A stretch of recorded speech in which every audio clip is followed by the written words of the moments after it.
Welcome back to TMZ Sports. Mike Babcock here with two-time WNBA champion and Atlanta Dream co-owner Renee Montgomery. What's up, Renee? What's up, Babcock? Man, I have a crazy memorabilia story to show everybody out there. Whoever thinks that this memorabilia market is slowing down, it's not happening. But this is actually a really cool story with a really cool backstory. So the AJ1s, Renee, gave birth to sneaker culture, right? Like they are an iconic pair of sneakers, right? So there was a pair of game-worn from the 1985 NBA season, autographed Michael Jordan Air Jordan 1s that just sold at auction, a place called Mears Auction, for $529,000. Now, crazy exorbitant price, right? Yeah. Right. Crazy. So listen to this backstory, though, Renee. So back in the day, there was this grandmother who had a grandson who was a great basketball player, one of the highest rated high school basketball players in the country. And he was being recruited by all of the best universities across the country.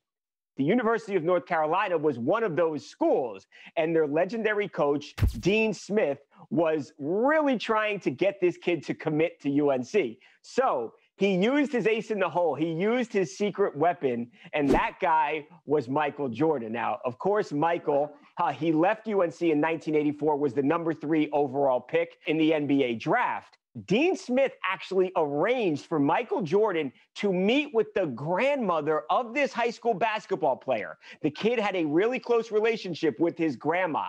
So Dean Smith sent grandma to a Chicago Bulls game, Renee, and after the game, Michael Jordan, still in his Chicago Bulls uniform, met with grandma, took the shoes off of his feet, the AJ1s, signed them, and gave them to grandma. She held on to them for over 30 years. She passed away and willed them to a close friend who then put them on the auction block, and now they sell for $530,000.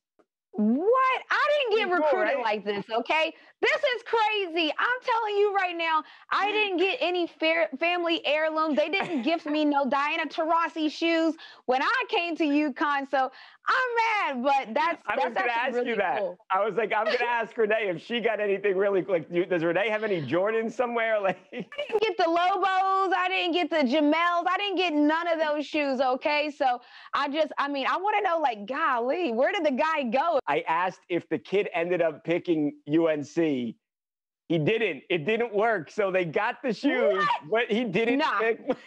Run me my shoes back, Playboy. These are UNC players' shoes. This ain't grandma. Run me my shoes back. Okay. Welcome back to the show. My name is Evan, along with Michael J. Babcock. What's up? Renee Montgomery. Hello there. Man, if you ditched your lecture at Florida International University on Tuesday, you missed David Beckham. Surprise guest lecturer in a class about hospitality at FIU. It's just pretty amazing. The class is called the David Grutman Experience, and David Grutman is like a hospitality guru. He owns a ton of really successful nightclubs. He's a brand expert. I mean, this guy is the most trusted name in nightlife, and he owns restaurant. I mean, this dude is killing it, and he teaches a class at FIU. And as part of the course, he brings in guests. And on Tuesday night, he brought in one of the most famous people in the world. He brought in David Beckham, who is the co-owner of the Inter Miami CF pro soccer team. They play in the MLS. They had their first season this year. So David Beckham knows what it takes to build a brand. He's doing that right now. So who better to talk to the students about brand building? And here was David Beckham's advice to the students. I think it's important that I lead by example. You know, I was very fortunate to be captain of my national team. I tried to work harder than everyone else, but I also surround myself with great people that also are hard workers. I hope it inspires the kids, because I think that's what we all want to do. You know, I have 4 young kids myself, and I always want to, try to inspire them. So I hope that we did that today, even though it was a little bit cold out there for them, but it wasn't too cold for me. South Florida cold. Yeah, that's true. You know how cold it was in South Florida on Tuesday night, by the way? How cold? It was 70 degrees, and they're whining and complaining it was cold. It was 70. A little cold. Boiled. That's what you call it, spoiled. And also, when I was doing some digging on the course, no books required. It says the class that sounds like my kind of class.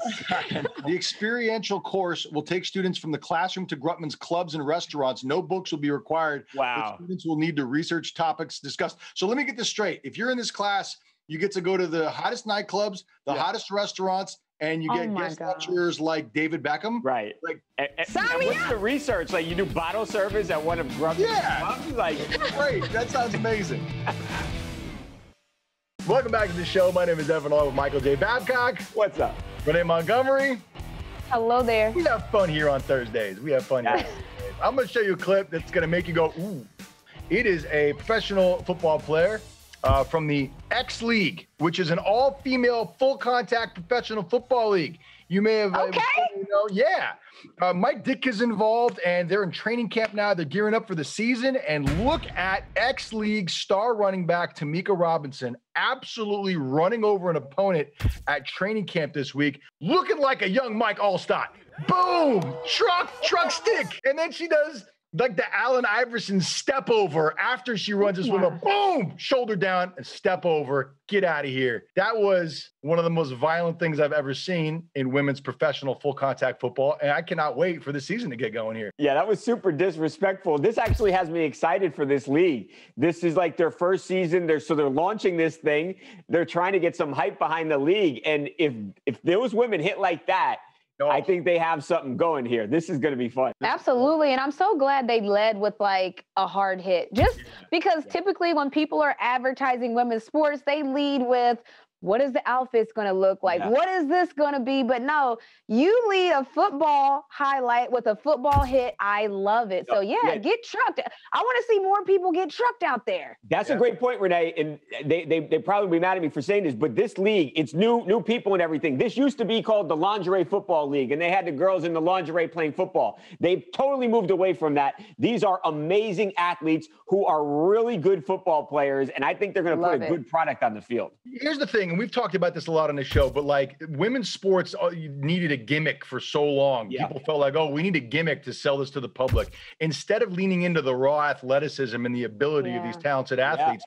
And I love the fact that there's finally a shift in the way that women's professional sports is being covered, from everything from mixed martial arts to basketball to soccer and now football. It's being promoted as these women are stud athletes. They are tough, they are athletic, they are agile, and they will beat you at whatever sport we're playing. I don't care what it is. And when you see this, you tell me, Babcock, I'll put you in shoulder pads, I'll put you in a helmet. You telling me you could stop this woman? Yeah, no, Evan, she would run me over. I want nothing to do with that woman. She looked like a really good running back. You would be planted in the ground. You would be 6 feet underneath. I would love to see it. I'm glad the Lingerie Football League has moved away from that. I'm glad the X League is focusing on these kinds of moments, and I look forward to seeing a lot more.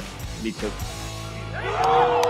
Renee, we got to talk about Dez Bryant. Right. The NFL superstar is still in the league, still wanting to play football, but he is looking for a team. Didn't really work out for him in Baltimore and is now trying to figure out where he wants to go. Feels like he still has a lot of football left.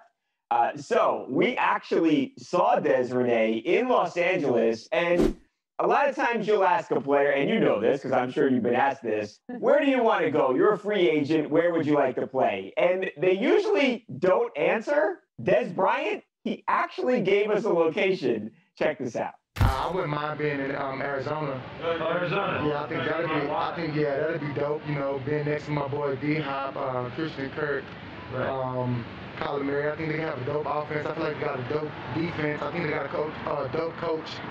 I think. So Arizona, it was up to you. That's a solid choice. Yeah, if I had to choose, the opportunity. If that opportunity presents itself, I think I would take it. What do you think, Renee? That surprised me to hear Dez say that. Yeah, no, and you know what, though? Honestly, It's surprising before athletes basically started to drop their own news on platforms. Like we just saw with J.J. Watt. He actually just went there. But I think athletes now are just trying to control their own destiny. And so knowing that if you say it out loud, look, it's on TMZ right now. Yeah. They know the message is out there. You're having a chance to almost control where you're going. So I'm surprised and not surprised all at once because athletes want to say now and what's going on. Yeah, and they have a say in why play games if that's where he wants to play. And Dez has made a lot of money over his career, so maybe money is not the most important thing for him right now. So if he wants to go to Arizona, and he said he's friends with Hopkins, and J.J. Watt just made that move. So I like it, and I think it's cool. And man, but you know what another thing is? Because this is new. I'm curious, like, how the other teams feel about that, because you usually don't see this happen. And so if I'm another team kind of that was thinking about going out and pursuing him, I wonder if that will hinder them. I don't think so. So I don't really see a downside, because I think if you're another team, then to me, I would be like, all right, we're going to have to go hard at Dez because he's already looking at these teams. Or, but what if they say, Renee, oh, we're not even going to go after him because he doesn't want to be here with us. He doesn't want to play in our city. So I wonder if he gets less offers. That's the scary part about doing something like that. So I'm curious to see how this plays out, because to your point, we just haven't really seen this happen very much yet. No, absolutely. So, look, free agency is going to get going. We will definitely follow this thing, and we will find out if Dez Bryant ends up signing with the Arizona Cardinals. I wouldn't mind being in Arizona.